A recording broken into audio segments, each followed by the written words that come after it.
Welcome to the Ecommerce Marketing Podcast, the highly rated digital marketing podcast that provides weekly digital marketing tips and strategies from some of the world's top digital marketers and e-commerce entrepreneurs that will help you take your digital marketing to the next level. Sit back and enjoy this power-packed episode hosted by Arlen Robinson, who is an e-commerce entrepreneur and digital marketing expert with over 20 years of experience. Hey, e-commerce marketing podcast listener. Are you looking to increase traffic and sales to your website? You can do this by launching your own affiliate program. Just visit getosi.com and sign up for a free trial today. That's getosi.com. Now get ready to hear from your e-commerce marketing expert of the week as they drill down to give you details on marketing strategies that can help grow your business. Welcome back to the E-commerce Marketing Podcast, everyone. My name is Arlen, and I am your host. And today we have a very special guest, Kumar, who's the digital maestro and is the founder of the Limitless Company, a studio system for influencers. AJ and his team are on a mission to help entrepreneurs in the creator economy build for-profit human healing brands. AJ has helped corporate brands like Salesforce, Mint, Intuit, and industry-leading personal brands, including Neil Patel, Nikki Haskell, Nontoxicdad, and Kimberly Snyder. Welcome to the podcast, AJ. Thanks so much for having me. I appreciate it. Thank you for joining us. I really appreciate you coming on, and really excited to talk to you today. We're really going to be covering a few areas, a lot of them which are going to be part of your bread and butter, but we're going to be kind of diving into personal branding, influencer marketing, and organic social media. And, how do you leverage these areas in order to grow your e-commerce brand? Because that's the bottom line. When I talk to e-commerce companies all day with our main business, which is OSI affiliate software, that's always on the forefront of everyone's mind, is that the growth strategies. What do you need to focus on to take things to the next level? So that's a lot of what we're going to be talking about today. But before we do get into all of that, why don't you tell us a little bit more about your background and how you got into what you're doing today? Yeah, sure. And you're right. It is a topic that's on everybody's mind right now. Everyone is thinking about how they could leverage their personal brands and grow themselves online. So I've been in digital marketing for over 15 years now. It's been a minute. I originally got in because of a friend of mine named Neil Patel. He was one of my original mentors, and he taught me digital world skill sets, everywhere from blogging, SEO, social media, copywriting, and I kind of ran with it. I originally had an SEO agency in San Francisco called Single Grain, and that's where I had the chance of working with all these really great companies, primarily with SEO. I started shifting my focus, though, from working with corporate brands to working with personal brands around 2012. I partnered up with a woman named Kimberly Snyder, and she was a celebrity nutritionist, and I helped her by taking these corporate marketing strategies and applying it to a person, right? And helped her take her blog from 30,000 visitors a month to 500,000 visitors a month. And all that attention that we created, we were able to monetize in a variety of different ways, becoming everything from selling digital products, physical products, to helping her become a New York Times bestselling author. And that was really when I first understood and developed like a playbook that I pretty much got from looking at other influencers out in the traditional media world, the Oprahs, the Ellens, and Martha Stewart. Not that Kimberly was at Oprah level. Mm-hmm. She was like a mini version of that within her own niche. And then by taking that playbook, I started doing that with other clients, television stars, and other people that are essentially experts that are successful in the industry, and help them leverage the internet to become famous for their expertise. And that's what led me to where I am today, which is Limitless Company, where we're doing that as an agency and we're helping them leverage social media to do that. Yeah, that's good stuff. I know it's an area that a lot of businesses, specifically e-commerce brands, need guidance in with social media, just because of it's almost like the wild, wild west. I mean, there's so many of these platforms. They're changing all the time. We just mentioned before we started recording, as you talked about, TikTok Shop was recently launched, allowing influencers and brands to have their own online shop within TikTok. And so, you really do need some guidance if you're a business and you're really trying to navigate these waters and figure out what's going to be the best strategy and tactic and platform for your business. So it's good to know you've got companies like yours, Limitless, that are helping brands out. Yeah. I mean, a lot of people are really good at what it is that they do. They're in their zone of genius. And when it comes to then, hey, I got to create a brand and I got to monetize that brand, that just requires a ton of other skill sets. And that's what we allow these creators to do, is that they focus on their creative genius and then we do all that hard work for them, at least like 90-95% of it. Right. Exactly. Still got to be a little bit of work that the brand has to do on their end for sure, as far as getting things structured and, messaging, stuff like that. But yeah, it's, good to know that you're leveraging a lot of the work for them. One I wanted to kind of start off with is respect to, personal branding. And speaking of, yourself actually, and even the Limitless Company, how have you really leveraged personal branding to build not only your personal brand, but the Limitless Company's brand? And if you could share any insights on how you were able to really leverage your brand to help grow your business. Yeah, totally. So you know what? The funny thing is, I didn't start working on my personal brand up until like a few years ago. For most of my career, I've focused in most of my efforts on building someone else's personal brand. I was always the guy that was behind the scenes. And then at some point I wanted to scale, because working on somebody's personal brand just requires a lot of time, effort, and energy, requires a team. And that effort was just going to doing it for someone else and it working, right? Like these people were getting these multi-million-dollar businesses. And I wanted to figure out a way to scale it. So eventually I started taking everything that I knew and putting it into these core 4 functions. And once I was able to systematize content creation for my clients, I was like, wait a second, I have something really great here. So when I realized that, I changed from just, having a referral business model to then now promoting myself and promoting pieces of content that I've created, whether it's on entrepreneur.com, articles that I've created, or now I'm doing videos, which really just allows me to get in front of more people faster. And look, I'm not doing it at a big scale yet. I personally don't have hundreds of thousands of followers or millions of views, kind of like some of my clients do. But it's not what's always needed, right? Like it just depends on what your goals are. So as I'm growing and as I'm building my platform, it's working. Like I'm starting to get in front of more clients. I'm starting to get more people interested in wanting to work with us and utilizing our services. And this is literally what I teach people and help other people do as well.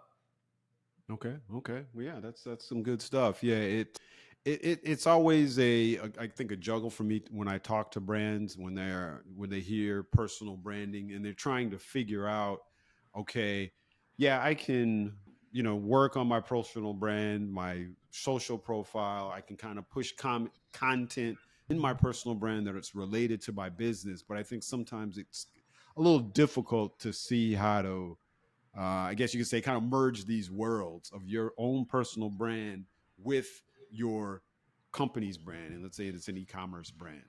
Yeah. And that is the conversation that a lot of people have in their mind right now of, should I build my personal brand? Should I build my corporate brand? Yeah. And really it comes down to both, because as you grow your personal brand, as people pay attention to you, you could wield that attention and take it towards all of your different projects, whether they're articles that you're posting, videos that you're posting, or if it's companies that you're promoting, whether it's your company or recommending other services, right? That is all part of your ability to develop that influence. Because people could pay attention to somebody and, it could be millions of people paying attention to somebody, but if that person doesn't have real influence, then what value is that attention? Yeah, exactly. Now, and speaking of influence or influencers rather, in the context of just e-commerce, how instrumental do you feel that influencer marketing has been for your business directly? And if you could share, a specific example of a successful influencer marketing campaign that you've executed. Yeah, I think influencer marketing is a really key component. Now, I come from the world of helping influencers build a business that's vertically integrated, where they own it from end to end. And all of these clients essentially have some kind of product or service that they're selling, whether they're services to where they're working with clients, or they're customers that are buying their physical products or digital products online.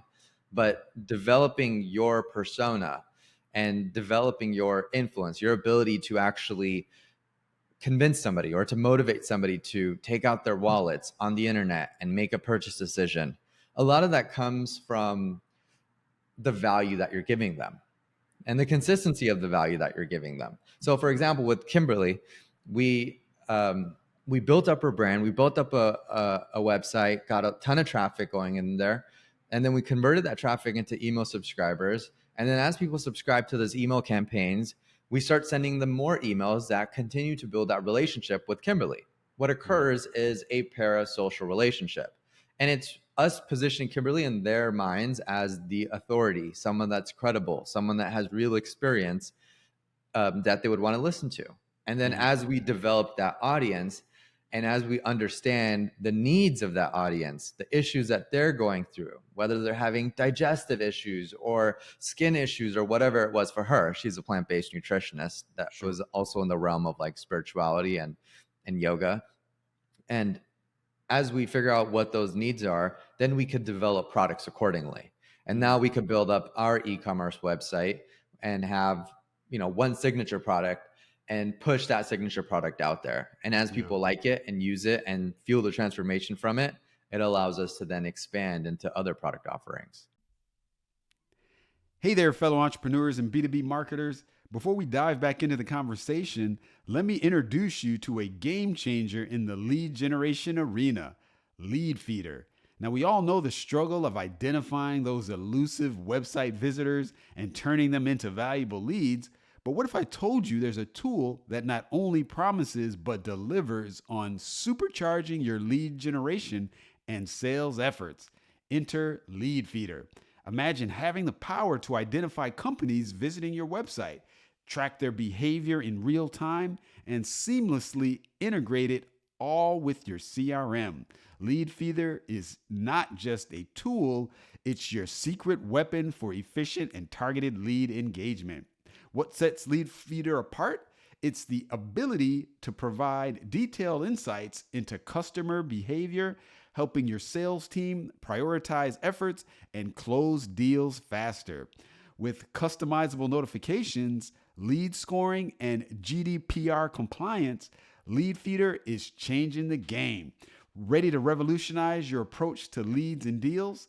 Head over to leadfeeder.com for your free demo today. That's LEADFEEDER.com. Don't miss out on the future of successful lead generation with Lead Feeder. Yeah, for sure.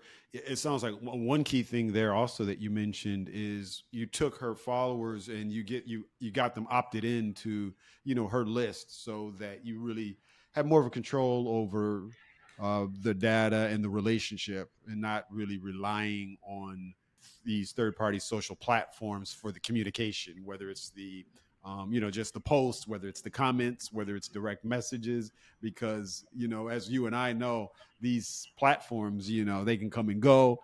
And, if one day, TikTok shuts down, and, there was rumors, last year or the beginning of this year that TikTok was going to be banned in the US.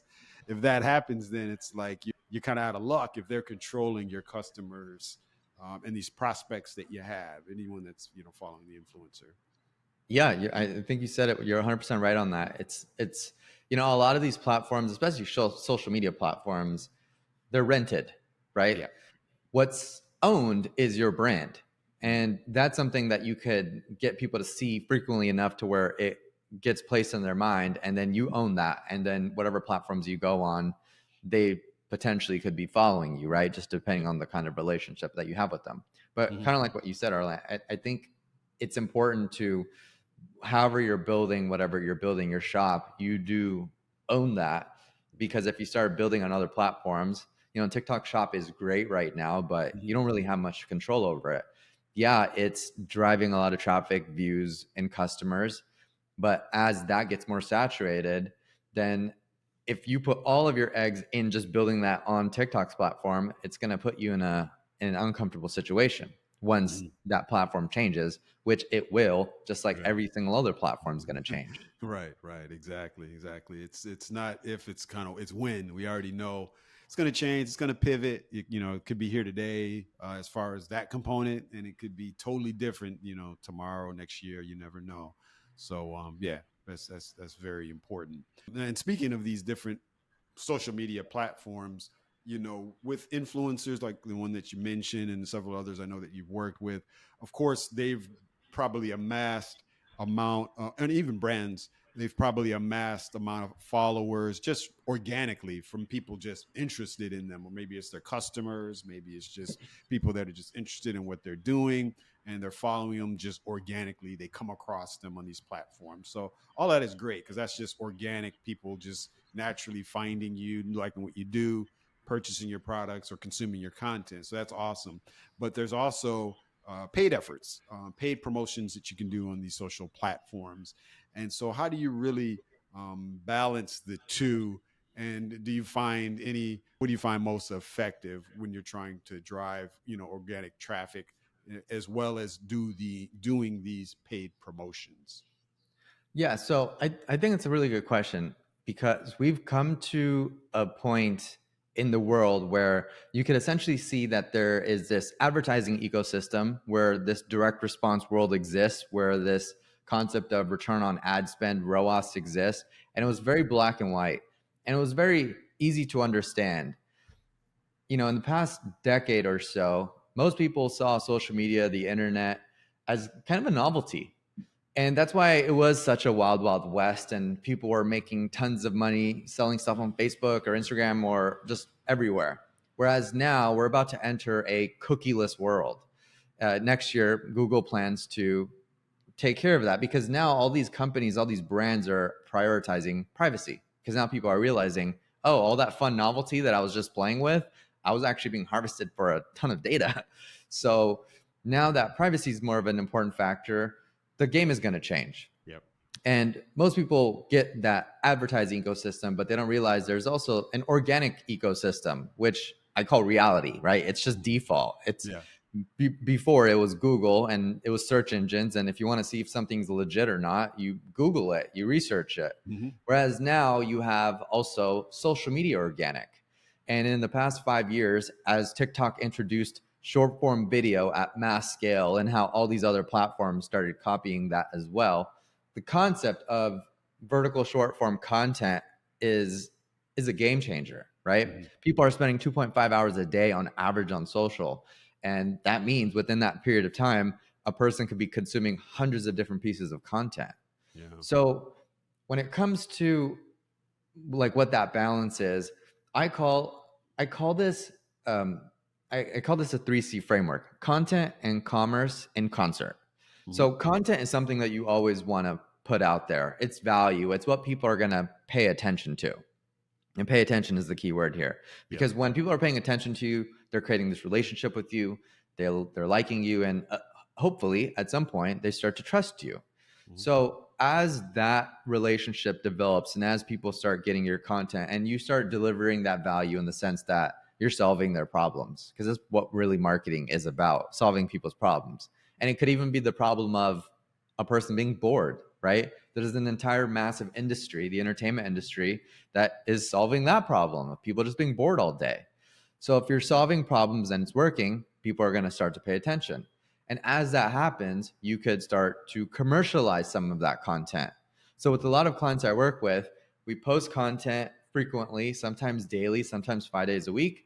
And then some of those slices of time, we commercialize it, whether it's with brand deals. Maybe it's if it's a chef client, then it could be a cooking product, and we introduce that as product placement, right? A lot of the rules that have applied in TV land and movie land are essentially the same rules that work in creator land, in in the online system. So it's about making that content interesting and fun. Like we just had this brand deal for one of my clients. Her name is Nikki Haskell, and she's 83 years old, and she's the grandfluencer.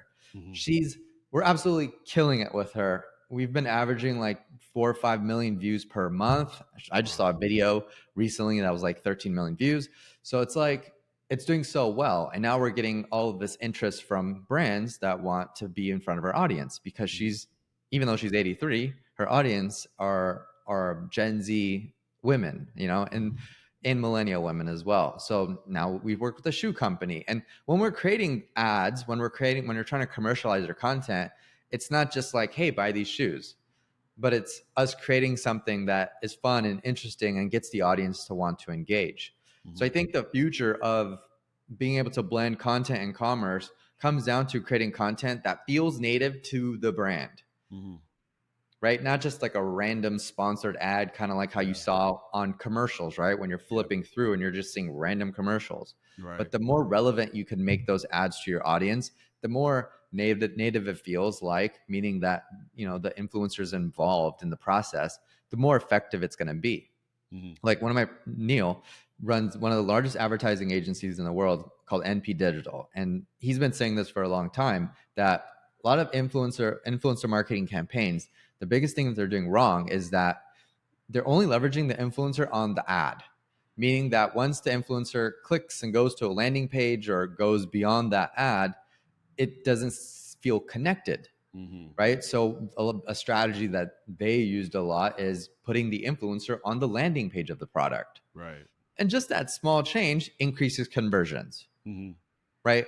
Because that's what the game is ultimately about, touch points on different channels. And it's not about just limiting yourself to one channel, or it's not just about just doing organic and not paid, or just paid and not organic. It really comes down to having this omni-channel approach. Right. Your customers are on a lot of different platforms. And if you're able to get those touch points in where they see you, they hear you, they experience you, and then even getting those micro touch points in. By micro touch points, I'm talking about these little like ways for them to engage with you, whether it's like buttons or share buttons or save buttons or even commenting. All of that contributes to them getting in a relationship with you and them buying things from you, and then increasing the average order value or increasing the lifetime value. Like all of these business metrics that you want to grow start to grow. Yeah. And that happens as a result of your efforts on social. Yeah, exactly. And I think one of the key things, as you mentioned, is just making sure whatever you do from the promotional standpoint on your social platforms just is, feels organic as possible to your followers, because it's like you said, in the traditional TV, back in the day when, you're flipping through channels, you get these random ads that, have nothing to do with you, it's that 2 a.m. ad. Yeah, exactly. I mean, I can remember watching these ads when I was younger. There was some type of medical alert device. It was a classic ad where the old woman falls down and she says, "I've fallen and I can't get up." I'm a young teen and I'm watching some show or whatever. And then why is this ad being served to me? That's something that, of course, maybe my grandparents could utilize, but not me. And so, it's just not targeted there. But these days, I think because of the data, the brands are more intelligent enough to know, okay, who are their followers, and then what would be appropriate, to market to them, and what really just makes sense for, these sets of people that are, kind of in our funnel or in our ecosystem, rather than just kind of blindly throwing products in front of them that, they have no interest in. So, like it's got to be more calculated. It's got to be more strategic, right? Because internet makes everything transparent. People could see, people could research, and everybody's connected socially. So if you screw up or do something like tricking people or whatever, like it's eventually going to surface. So really right now, we're all in the business of creativity. And if you could create cool content that's entertaining, that people could, like experience, right? It's a viewing experience because everybody just has content you're watching on this flat screen device and they're just mindlessly scrolling. But if you could create an experience for somebody to have, then they're more likely to go into your world and pay attention to advertising that is in your world for your products, whether it's your products or products that you're recommending. Yeah, exactly. Now, I'm a huge advocate of just really learning from, past mistakes, because I think that's where the really learning really happens from, the lessons learned, the mistakes that you've made. And so I wanted to see if you could share an instance where, personal branding or influencer marketing strategy just didn't go as planned. And, what lessons did you learn from it, and how did that shape you moving forward? Yeah, that's a good question. I remember a time where one of my clients partnered up with a company called Burt's Bees, which, this person was in the natural wellness kind of space, and Burt's Bees was acquired by a company called Clorox. And since this person was in the natural wellness space, she did this thing with Burt's Bees, and then the audience found out and realized, like, hey, why'd you do that? Like, the parent company is Clorox. Burt's Bees wasn't always like a company owned by like this conglomerate that a ton of people like or don't like or have strong opinions about, but that resulted in a bit of a backlash. Like the campaign occurred and it happened and the results were fine, but then this influencer's audience got really upset. I see. So one thing to think about is when you are partnering up with the brands and the money could be attractive. I think for that person, it was like a 6-figure brand deal at that time. So it's a very attractive brand deal. So when you do get these really attractive brand deals, you got to think about the unintended consequences that could occur because of the brand's relationship with the world, with your audience, right? Because that's a little bit harder for you to control. Yeah. Now, if that does happen, because it does happen and people want the money because people want the money, like how do you turn down a 6-figure brand deal? You start to get into this like morals game and a lot, like it gets pretty wild. So you just have to be careful of that. And if that does happen, the good news is that people typically forget. The news cycle is pretty fast these days. So as long as you're communicating to your audience and they understand and they get it, then it will be a lot easier to move forward from that. Yeah, very, very true. Now, as we get ready to wrap things up, I wanted to see if there's any advice that you can give to any e-commerce business that's looking to build their personal brand, whether it's the owner trying to build his personal brand and then help grow the e-commerce brand by doing those both simultaneously. If they're trying to do that, what advice could you give if they're looking to leverage influencer marketing specifically for the first time? Because I come across a lot of brands that, have constantly heard about influencer marketing, know that it's something they should do, but they don't quite know how to get into it, how to really initiate that process. Yeah, it makes a lot of sense for the founder to essentially become the first influencer for their e-commerce company, right? Right. And by them doing it and them demonstrating it, it becomes a lot easier for other people to see, oh, this is how this is the person that's behind this product or these products, and this is how they're talking about it. And it's not just about making it so product first focused, which I think a lot of people make that mistake. They just put their product up front and this is just what it's about. You got to start thinking a lot more creatively when it comes to the type of content you want to create. So if you're the founder, then there's all these different narratives that you could talk about, whether it's how products are created, why they're created, what kind of a solution these products are solving, the founder's story in itself, like that all becomes really interesting content. Yeah. And then it makes it a lot easier for when you are trying to expand and you do want other influencers to start promoting your product, that there's something beyond just this e-commerce store with, a bunch of SKUs. Yeah, very true. Yeah, that really rings true to me and a lot of people that I talk to. When you're exploring, let's say, a new brand, I think most people these days, or a lot of people these days, if they're like me, are always concerned about what's behind the scenes of that brand, the owner, their mission, their story. So a lot of times if I'm exploring a new brand and I'm going to first, you may check out their homepage and what they're offering. Once I find out what they're about, I immediately usually go to their about page and figure out, okay, what's the backstory? Because, 9 times out of 10, the product that they're selling is like,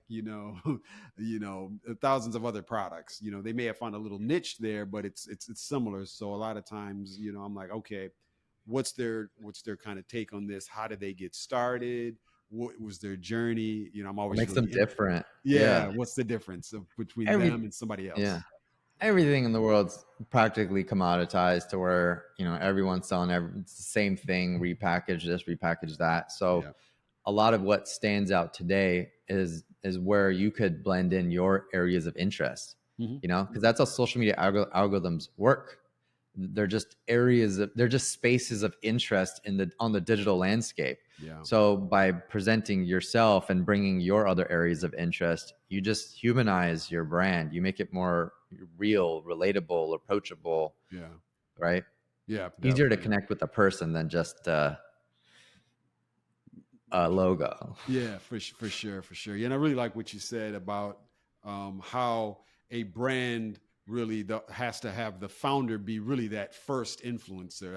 I think that's an excellent starting point. A lot of times I think brands don't really think about that, or they kind of downplay this whole story and the journey of the founder. But essentially, that can really, really push the brand forward, because that really should be the first influence of the brand. And then after that, then I think you'll be able to kind of see, all right, what other influencers may have had a similar story, similar journey, or at least have the similar mission, or at least promoting products that have that similar mission. And then it'll make it easier to kind of line up who you select to be that influencer for your brand. Yeah, I mean, if it was like back in the days and it's like Ray Kroc or the Wendy's guy or whatever, visionary founders from the past, if they had access to social media, they'd be on that thing promoting their business like crazy. Yeah, for sure. Right? They did it their own way, and they were the cream of the crop that rise to the top. Now it's a lot easier for anyone to be able to accomplish that, So it's both an easier thing, but it's also a hard thing in a way as well, because everyone has access to the same playing field. Yeah, very, very true. Well, AJ, this has been an awesome conversation. I definitely have loved talking to you about this. I can go on about influencer marketing, personal branding for hours and hours, but I'm sure our audience and our listeners and viewers have gotten a lot out of this conversation. But I always like to switch gears here before we close things out. So if you don't mind sharing one closing fun fact about yourself that you think we'd be interested to know. I love playing with the Rubik's Cube. Okay. Rubik's Cube is something that I started playing with a few years ago. It's something that I always knew about, wanted. And then it was a couple years ago, I think it was during the pandemic, I got bored one day and went to Target and I was like, oh, I remember one of these. And then I figured out how to solve it. Now I could solve it in I could always do it in about 1:30. I'm trying to get it around a minute. Wow. That's awesome. Yeah, that's really quick. Yeah. My business partner's son is a fan of Rubik's Cubes. He has different shaped cubes, and he's solved a few of them, the ones that have kind of had the odd shapes. But the standard cube is, I know, the one that's really challenging. But yeah, that's amazing to see that you've got it down to a minute. And it's cool. And the reason why I love it so much is because a lot of the stuff that I do is so cerebral and it's so heady that it's kind of cool to play with this thing that has this logic to it that I could just physically do and complete. Yeah. Right. Because when it comes to internet projects, they're always on forever. Right. They're nonstop. Exactly. But yeah, with the cube, there's a beginning and end. You have a beginning, a middle, and an end. Exactly. You have the scrambled version, halfway unscrambled, and then totally unscrambled, which is I'm sure that's satisfying once you kind of get through it and do it. Yeah. And and it relates to social media, just like how most people are unscrambled with their brands. Yeah. Or scrambled with their brands, and I help them unscramble it. Yeah, very true. Well, good stuff. Well, thank you for sharing that, AJ. Really appreciate that. Lastly, before we do let you go, if you don't mind sharing any of the best ways for our viewers and listeners to contact you if they want to pick your brain any more about personal branding, influencer marketing, or anything under the sun. Yeah, best place would be on Instagram. Okay. My username is AJ the Digital Maestro. Okay. And I'm in LA. That's probably why there's all these ambient noises back there. But AJ, the Digital Maestro. Okay, awesome. Yeah, that's an awesome handle. We'll definitely check you out. We'll have that handle in our show notes. AJ, the Digital Maestro. Definitely encourage people to check you out on Instagram and see how you can help them out. Well, once again, thank you, AJ, for joining us today on the E-commerce Marketing Podcast. Awesome. Thank you for having me. Sure.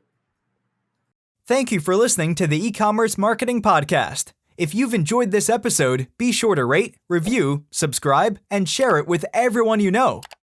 Are you looking to take your digital marketing to the next level but are tired of weeding through countless YouTube videos with unproven and untrusted marketing strategies? Well, we have the answer for you. The More Sales Every Month online digital marketing course. In this information-packed course, you will learn effective keyword research, link building, content marketing, and much more to attract and convert your site visitors into paying customers. Just go to moresaleseverymonth.com and sign up today for a low one-time fee. In addition to this power-packed course, if you would like to get access to a growing repository of digital marketing articles, PDFs, and ebooks, check out getosi.com/resources and opt in to get full access to our library of priceless marketing information to help you take your digital marketing to the next level.